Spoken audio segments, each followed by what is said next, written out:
So, ayan po, let's go. Mukbang. Ayan po, mukbang tayo. Okay. Ayan guys, Masala, nandito tayo chicken masala, chicken curry masala. restaurant. Ayan. Ito po ay bawabad. Okay? Tayo po ay kakain dito ng Indian food. Okay? So, ang napili ko po ay chicken curry masala with 2 paratha and 1 avocado. Okay? So, ayan, pagkatapos po natin mag-shopping, eto tayo, kailangan natin kumain. Yes, hindi po ako nagpaabot ng hapon doon po sa Rica kasi matraffic po pag uwi ko. Ayoko po ng matraffic. So, ayan, time check. Yan po ay, yes, 3:30 po ng hapon. Time check, okay? So, ayan po, naka-blue. Ayan, si Kate. Yes, naka-blue po tayo. At naka-sweater. It's because malamig po sa labas. My friend, put me also avocado. Avocado shake. No, medium. Okay, so medium avocado, chicken curry masala, and 2 paratha. Okay, so ayan po ang ating kakainin this time, afternoon. Actually po, lunch yun. Okay, so lunch po tayo.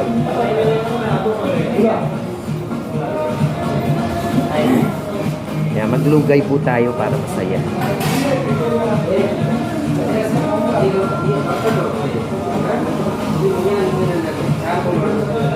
Ayan. Ito pong restaurant na to ay malapit lang po dito sa bahay ko. Kaya dito na po ako kumain.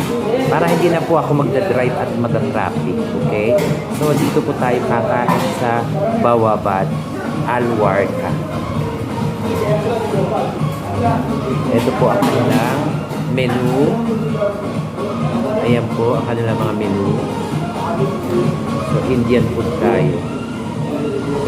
Mas gusto ko ng Indian food kasi hindi mabigat sa tiyan. Kasi pag rice, ayoko ng rice. Bawal ako sa rice.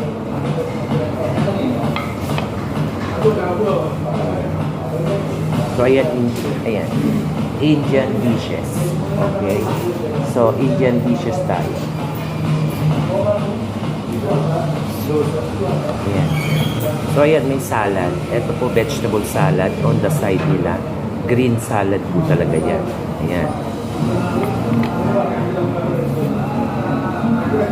Where's that red beets? You don't have beets? So, wala po silang beets. Yung red beets po, masarap na salad yun. So, ayan. Kumain ako sa New York restaurant doon sa Sheikh Zayed. Naku, napakasarap ng salad. Ang mahal. Yes. Ang isang plate ng salad is 300 dirhams. Ang pasta nila is 500 dirhams. Mantakin nyo kung magkano yung 500 dirhams. I-times nyo sa 15. Ganon siya kahalay. Pero, one plate of salad, busog ka na. Pulpa ka na doon. At talagang masarap ang masarap ang pagkain sa New York restaurant. Located at Sheikh Zayed. Ayan. Malapit siya sa Trade Center. Ayan po, at tayo po ay Monday off. Kaya ito na dito sa Kate Extreme. Naka-asul. Okay. Ayan, nag-shopping po ng kaunti. Alam nyo guys and girls, ang pagtatrabaho po dito sa ibang bansa, hindi po yung kung gusto mong bumili ng mahal, bibili ka. No. Kailangan po, nagtitipid ka. Kailangan marunong ka po mag-budget ng budget mo sa isang buwan, sa pagkain, sa necessities mo like shampoo, yes, yung sabon mo, yung toothbrush mo, toothpaste mo, lahat po ng personal hygienes mo, yes, mapabulak, yes, panlinis po ng tenga, yan, kailangan po budgeted natin. So, kailangan din po natin mag-ipon. Hindi po dapat panay waldas-waldas lang, no? So, kahit gaano kalaki ang sahod mo, dapat marunong ka pa rin magtipid. Okay? So, let's say, sa loob na isang taon, okay, bigyan mo ng sarili mo, mag-budget ka ng para sa pang-shopping mo, sapatos, damit, yes, jacket, Yan, pantalon. So mag-budget ka ng para sa sarili mo, para sa pang-shopping mo for 1 year. Hindi po nagsha-shopping ng monthly, nagsha-shopping ka. No. Hindi po ganun ang pagtatrabaho sa abroad. Hindi ka po makakaipon doon. So kailangan po budgeted din. Okay? Si Kate Extreme Vlogging po ay matipid po talaga. Pinabudget ko po ang lahat. Yes. Kunwari, gagamit ka ng pantalon para pang uniform mo, which is yun naman ay uniform mo lang sa trabaho. Bakit ka bibili ng mahal, di ba? Di bumili ka ng mura. Yan. Bumili ka ng sapatos, branded. Pero yung magaang sa paa mo dahil magtatrabaho ka. Hindi ka bibili ng branded na worth 500 or worth 700. Okay? So, ayan. Pagka nagtatrabaho ka, of course, kailangan mo ng relo, right? So, kailangan may relo ka palagi sa iyong wrist. Yes, dahil tinitingnan mo yung oras. Right? Pagkausap mo yung mga customer, titingnan mo yung oras. O, anong oras ka babalik? Ayan. Tingnan mo yung oras. Ayan. Okay? So, yan po ay Lacoste. Okay? Lacoste po yan. So, meron pa po tayong isang relo, red naman. Yun po ay G-Shock. Okay? Kung ano po yung kulay ng suot na damit ko, yun po ang kulay na relo ko. Okay? So, ayan po. So, kanina, habang nagsha-shopping po ako, nakatali ang buhok ko. Kasi, yes, naghahanap po ako ng sapatos na magaang. Tapos ng pang-uniform na magaang. So, ipapakita ko sa inyo kung ano yung binili ko. Okay? So, nagustuhan ko naman yung moss green na jogging pants. Yes. Naalala ko, sana bumili na rin ako ng short na moss green. Kasi may pang itaas akong t-shirt na moss green din. Kumbaga, camouflage. Yeah? Camouflage siya. May liga ako sa camouflage na damit. Tapos short mo camouflage. Tapos mag-short ka. Pagkatapos nun, magra-rubber shoes ka na, of course, camouflage din. Right? So tapos ang gamit mong kotse, silver. So kailangan iterno mo kung ano isuot mo. Kung ano suot mo sa damit mo, kailangan iterno mo sa kotse mo. Kasi ang kotse ko ay silver, Honda Accord. Okay? Ang interior niya is purple. So, kailangan mag-blue ka naman sa taas. Blue ka para yung purple, yes, ano doon sa damit mo. Okay? So, terno-terno din.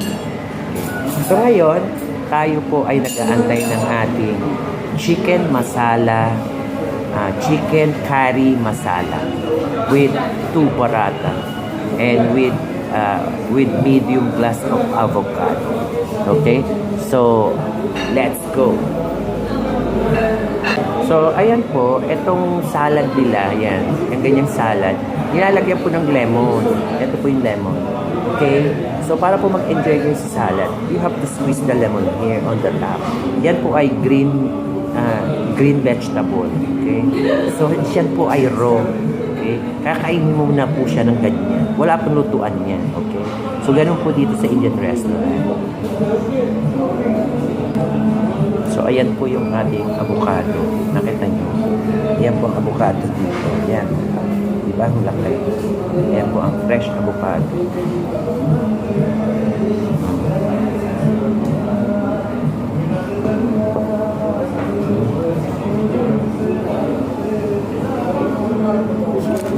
Thank you.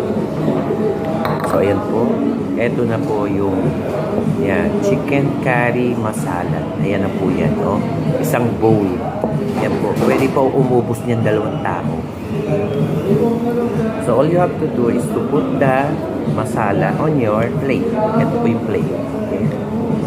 So, para po makagalaw ang mga kamay mo. And kasi po, ito'y dinadampot. Okay. Ayan.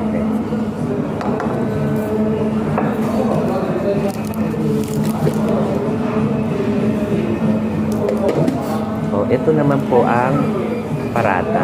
Ayan po ang parata. Okay. Ayan po ang tinapay nila. Okay. So, ayan po. Parata and masala. Okay. Bon appetit. Kain po tayo. Ayan po. Ayan. All you have to do, hiwain mo, tapos isaw-saw mo.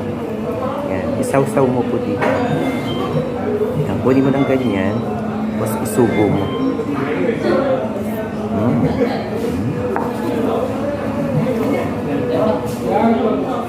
Sarap. Ito po, mahilig ako sa Indian ano, food. Tapos ito naman dahon. Yan po yung dahon. Kain.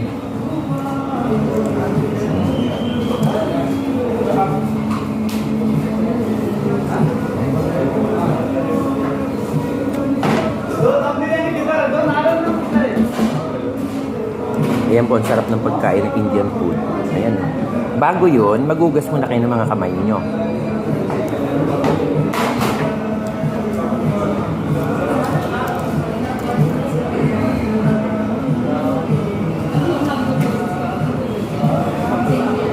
Maasim-asim.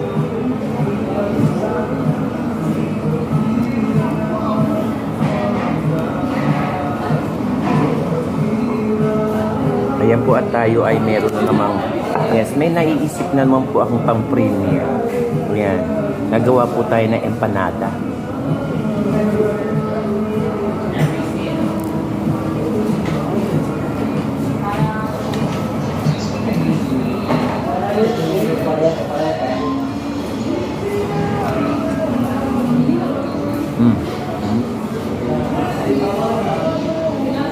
Kailangan po pagkain malinis.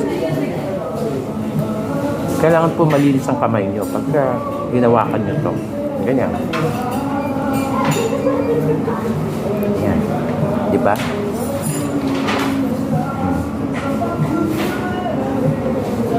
Malinis ang kamay mo. Pag kinuha mo yung pagkain, see to it, hindi magdudumi yung kamay mo. So, gamitin mo itong kamay mo. Yes. Ayan, kunin mo.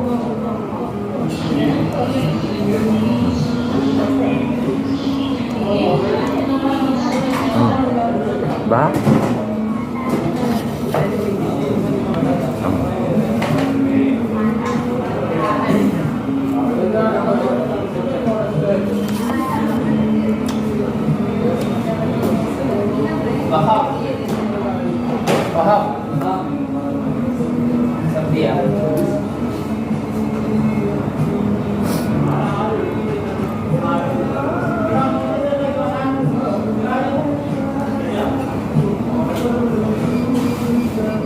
Ganyan po ang Pilipino pag kumakain sa Indian restaurant. Malinis ang kamay.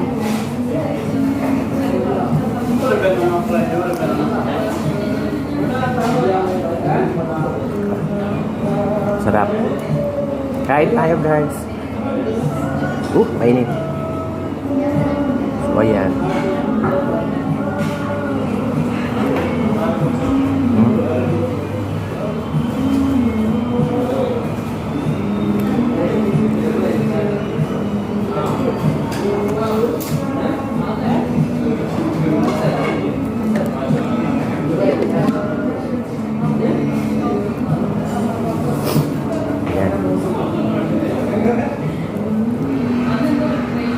Sarap.